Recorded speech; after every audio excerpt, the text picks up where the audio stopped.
الحمد لله وكفى وسلام على عباده الذين اصطفى. قال الله تعالى في كلامه المجيد والفرقان الحميد: يحبهم ويحبونه.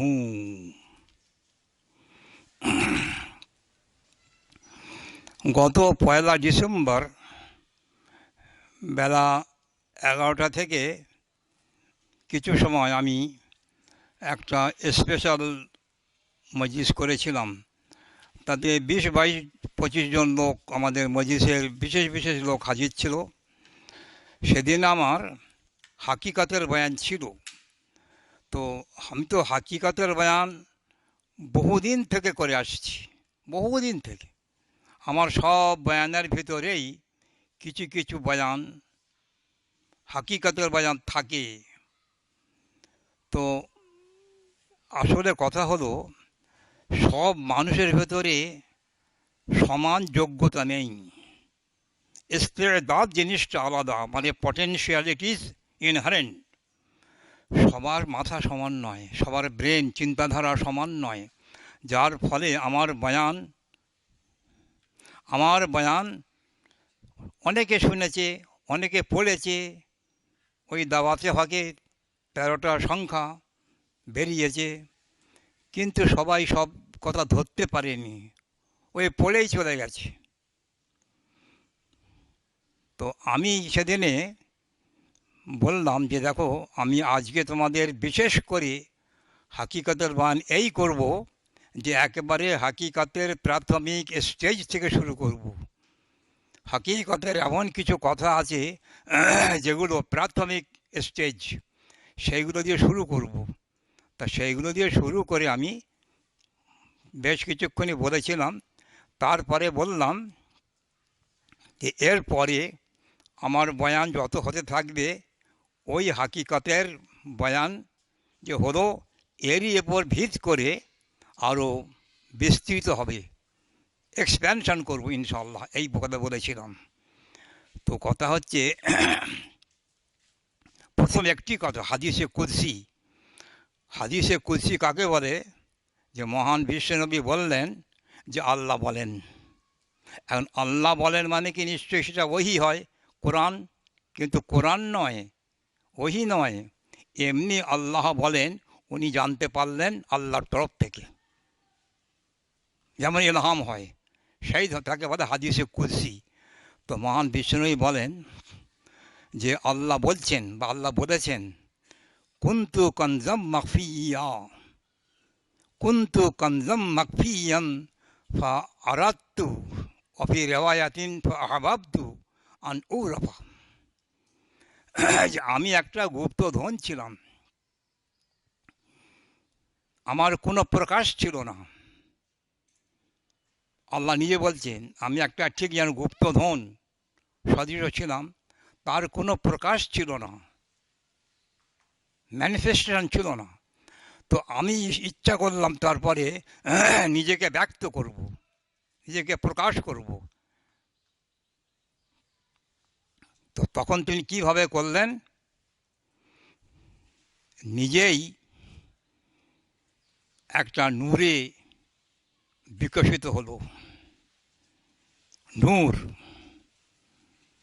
একটা নূরে নিজে বিকশিত হলো। এমন নয় যেমন আলেম মাওলানা মুফতিরা কি বলছে, তারা বলছে আল্লাহর সঙ্গে আর সৃষ্টি তথা মানুষের সঙ্গে সম্পর্ক হলো মিস্ত্রি আর চেয়ার টেবিল ফার্নিচার। মিস্ত্রি আলাদা আর চেয়ার টেবিল ফার্নিচার আলাদা। মিস্ত্রি মরে গেল, এগুলো রয়ে গেল। এগুলো হলো আলেম মুফতি মৌলানাদের কথা। আর এর বিরুদ্ধে বললেই ওরা বলবে মুশরিক হয়ে গেছে, কাফের হয়ে গেছে, জিন্দিক হয়ে গেছে, অনেক কিছু বলে ওরা। সেই জন্যে কোনো আল্লাহর অলিকে মুফতিরা কাফের ফতোয়া দিতে ছাড়েননি। দুনিয়ার হাজার হাজার আউলিয়া সবাই তারা খেতাব পেয়েছেন, কাফের, জিন্দিক, মুশরিক, অনেক খেতাব পেয়েছেন। কিন্তু আসল কথা, তারা যে কথা বলছেন, আমি বলতে চাই, মুফতিরা যে কথা বলছেন, এর পিছনে কোনো দলিল নেই। এর মিস্ত্রি আর ওই ফার্নিচার যেমন, এর কোনো দলিল নেই, শুধু এই কথাই বলছে ওটা বললে শিরক করা হবে, তাহলে যেই আল্লাহ সেই বান্দা হয়ে যাচ্ছে। ওরা শুধু এই কথাই বলছে, কিন্তু আমরা তো কোরআন হাদিস থেকে প্রচুর দলিল প্রমাণ পেশ করছি। যেমন সর্বপ্রথম দলিল প্রমাণটা কি শোনো। মুশরিকরা মহান বিষ্ণুকে খালি বলতো, প্রায়ই বলতো, তুমি যে খালি আল্লাহ আল্লাহ করো, তোমার আল্লাহকে মানতে হবে, তোমার আল্লাহকে মানতে হবে, তো তোমার আল্লাহ কেমন বলো। তারা এই কথা বলতো, তোমার আল্লাহ কেমন বলো তো। তখন আল্লাহ তরফ থেকে ওহি এলো, কুল, কুল মানে কি বলো, অর্থাৎ ঘোষণা করো, বলে দাও, ঘোষণা করে দাও, ওদের বলে দাও, কি বলো, হু আল্লাহু আহাদ, তিনি আহাদ, সেই আল্লাহ আহাদ। তোমরা যে বলছো আল্লাহ কেমন কেমন, সেই আল্লাহ আহাদ। আহাদ মানে কি, অদ্বৈত। বাংলা ভালো করে জেনে রাখো, আহাদ মানে অদ্বৈত। অদ্বৈত মানে কি, আহাদ মানে অদ্বৈত, আর ওয়াহেদ মানে এক। কুল হু আল্লাহু ওয়াহেদ, আল্লাহ বলেননি, ওয়াহেদ মানে এক হতো। সে এক তো সবই এক, সূর্য কটা এক, চাঁদ কটা এক, বলো, হিমালয় কটা এক, প্রশান্ত মহাসাগর এক, জুগনু কটা, বলো, ইজাবুল কটা, সব এক তো। এক ছাড়া কেউ আছে, সবাই এক। তাহলে আল্লাহকে এক বললে কি তার কোনো হয়, তার গুণগান হয়, তাকে পরিচয় দেওয়া যায়? আল্লাহ পরিচয় পাওয়া যাবে না। আল্লাহর পরিচয় ওইখানে যে তিনি অদ্বৈত। অদ্বৈত মানে এটাই কি দিচ্ছে শোনো, এই যে হাতটা আছে, এ পিঠ এ পিঠ,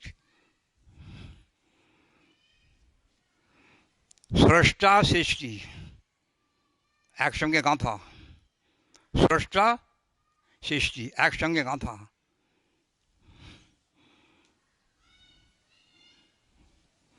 এই যোগনু জানে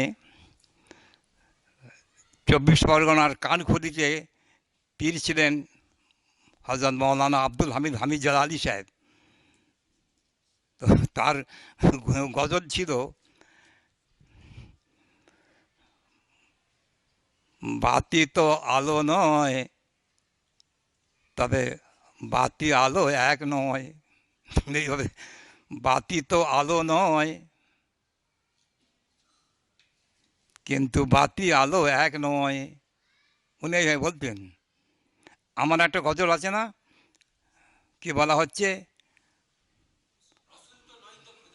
রসুল তো নয়কো খোদা, তবে খোদা থেকে নয়কো জুদা।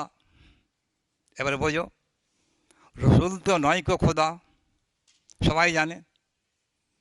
মুফতিরা বলছে, আমরা খুব বুঝে নিলাম, ভালোভাবে বুঝে নিলাম। একজন মুফতি সাহেব বলেছেন, আমি ভালোই বুঝেছি তো, যে রসুল তো নয়কো খোদা, কিন্তু তবে নবী, তবে তবে রসুল নবী খোদা থেকে নয়কো জুদা। এটা কেমন করে হয়?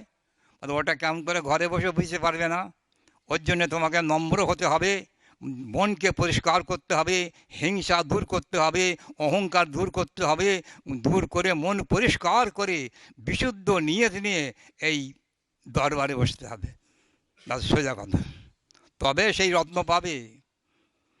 একজন আধুনিক শিক্ষিত ব্যারিস্টার ডক্টর স্যার ইকবাল, কত বড় কবি ছিলেন, তিনি বিলেত ফেরতা, তিনিও বলছেন, তিনি বলছেন, ভালো চিন্তা করতে হবে। तमन्ना दर्द दिल की हो तो कर, हाँ, तो हाँ, तमन्ना दर्द दिल की हो तो कर खिदमत फ़कीरों की। तमन्ना दर्द दिल की हो, इश्क इलाही पैदा करते चाओ दिलेर मध्य, अल्लाहर आशिक होते चाओ, तो कर खिदमत फ़कीरों की। ये नहीं मिलता ये गवहर बादशाहों के खजीनों में। এই রত্ন বাদশার দরবারে পাওয়া যাবে না। এটা ঠিক কথা।